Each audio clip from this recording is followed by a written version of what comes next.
17-18 দিন না খেয়ে অনশন করার পর সোনাম ভাংসুক স্যারকে পুলিশ তুলে নিয়ে গেছে। সোনাম স্যারের অনশন ভেঙে দিয়ে তাকে খেতে দেওয়া হয়েছে। এই আরশোলাদের জন্যে ভারতের এত বড় একটা রত্ন হারিয়ে যেতে পারে না। এদের জন্যে ভারতের এরকম একজন ব্যক্তি না খেয়ে মরতে পারে না। এই কারণেই দিল্লি পুলিশ সনমজিকে তুলে নিয়ে গেছে।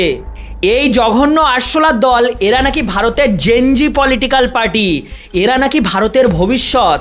একজন ইন্টারন্যাশনাল বৃদ্ধ ইঞ্জিনিয়ার দিনের পর দিন স্টেজের উপর না খেয়ে অনশন করেছে।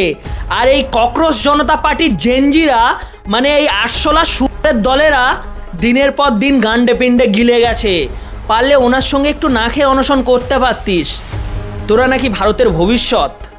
এই ককরোচ জনতা পার্টির সুরের দলগুলো সনম স্যারকে শুধু ব্যবহারই করলো।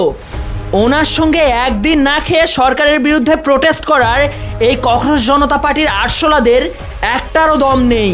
সব কটা লুকিয়ে লুকিয়ে হোটেলে গিয়ে গিলে আসছে, আর হোটেলে আবার ঘুমাতেও চলে যাচ্ছে।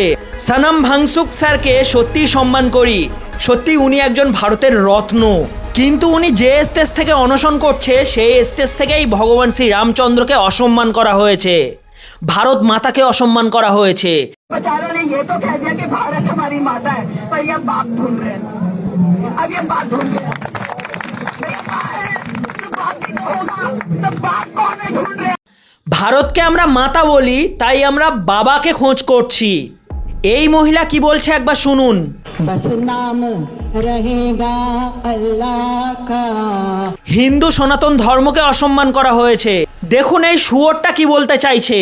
ये जो सरकार है, ये जो कर रही है, ये बहुत सालों से कर रही है, और हमने देखा है कि ये लोग बस सीता के पति का नाम ले लेके नीता के पति का काम कर रहे हैं।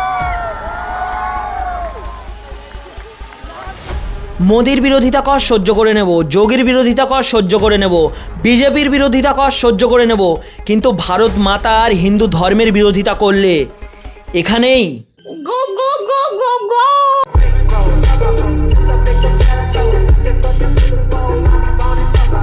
ভিডিওটা ভালো লাগলে অবশ্যই একটা শেয়ার করে দিও, আর তোমার মূল্যবান মতামত কমেন্টে অবশ্যই জানিও।